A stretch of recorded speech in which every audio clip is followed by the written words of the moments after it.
How's it going, everybody? It's Colin Curtis here with another how to build an electric guitar guitar tips video. And today I'm going to show you how to lay out the neck.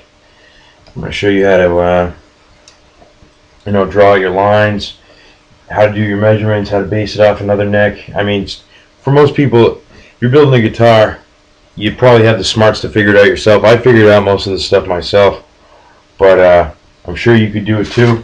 But if you're kind of lost and you just don't know where to start, it's a kind of beginner's tip. It's not very it's not advanced. It's the basic, straightforward things you'll need to know to get going on building your own guitar neck. So I'm going to start off. A few things you're going to want or need.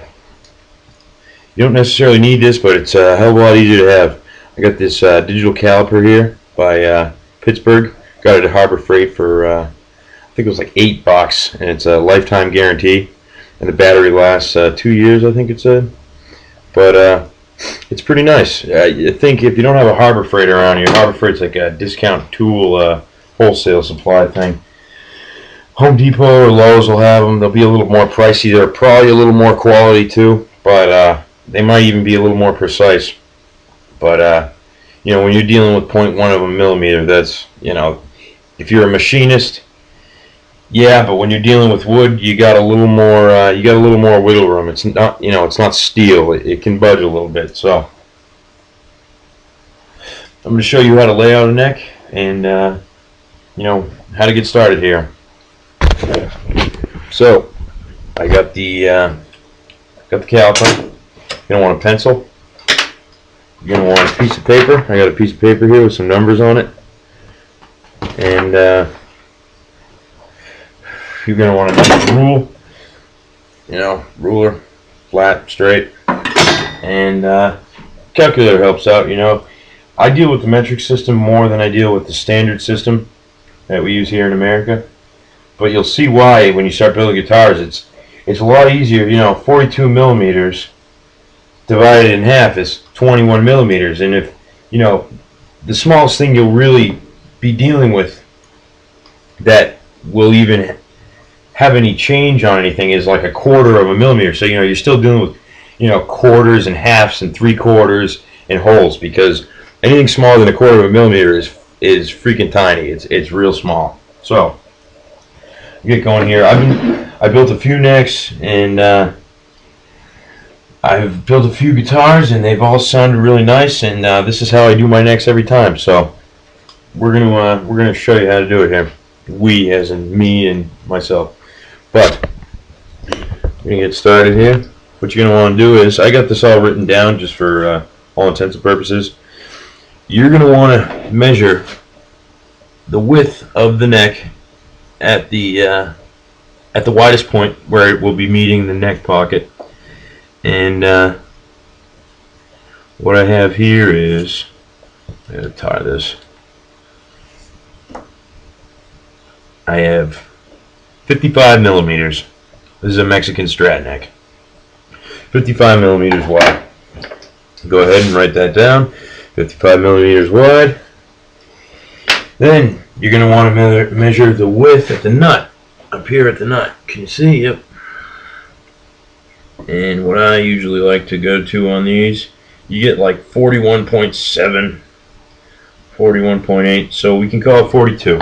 Because we're not making it, it's not making an exact, it doesn't have to fit inside this, you're making your own guitar. As long as it works within itself and it's the scale within itself, it'll be alright. So, you call it 42 millimeters. Alright? Then, you're going to take your rule out. And you're going to measure, there's a little section past the nut that's closer to the headstock up here.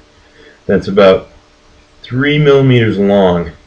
And you're going to want to measure from the end of that spot, that's where the flat part of the neck ends, to the end here, down the center, where it meets at the neck pocket. So you're going to measure that, and the number I have gotten is 475 millimeters long.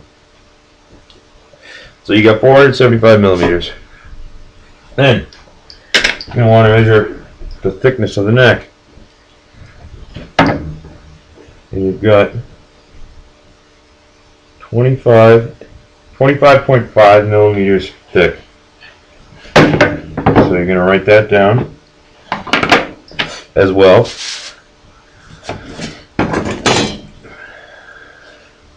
25.5. Then you got all those measurements so far. There's going to be another measurement that you're going to need. We'll get that afterwards.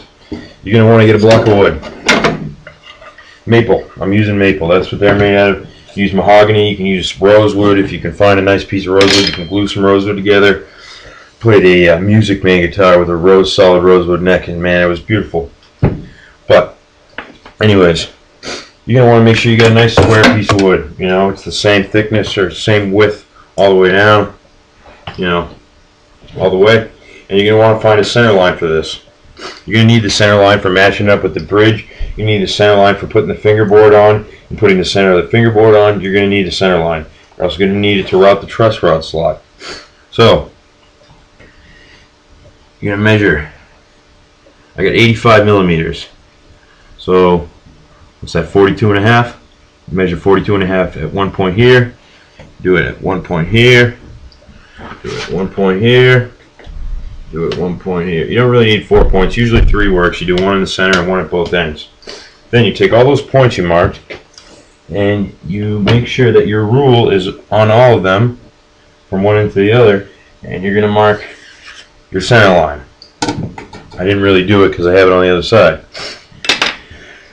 Then once you get your center line, you're going to want to take all those figures that you got, you know, the width of the neck here, the width of the neck here, and you're going to want to divide them by 2. So this is where the calculator comes in handy. It's not too hard math because you're dealing with the metric system. And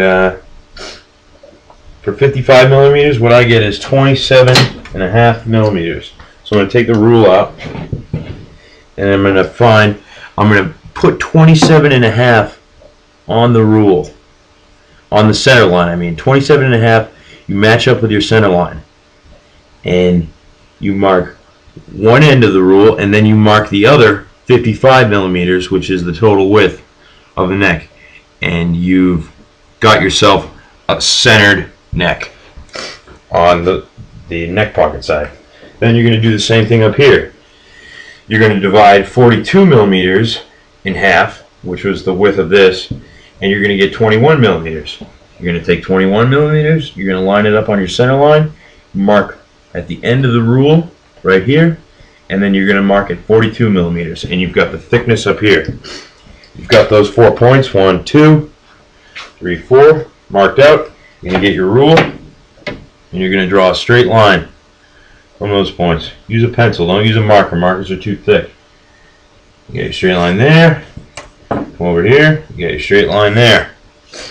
Then, what I did was, before all this, your piece of wood, what I've found is you want to plane your piece of wood to 0.75 inches thick. And what I have been using is these Stuart McDonald fingerboards. Got the fingerboard off Stuart McDonald. It's like $18, I think, for a rosewood fingerboard. Saves you a lot of work. I know you say, oh yeah, you didn't build that yourself, but it does save you a lot of hours. And I am going to get into doing them myself. But for now, for the first, I've probably built a few guitars, 4 or 5 guitars. I'm going to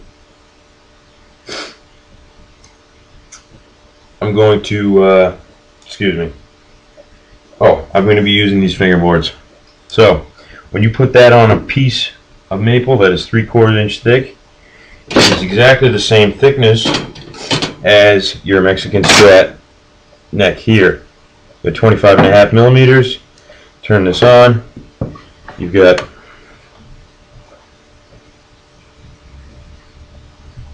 25.5 millimeters there.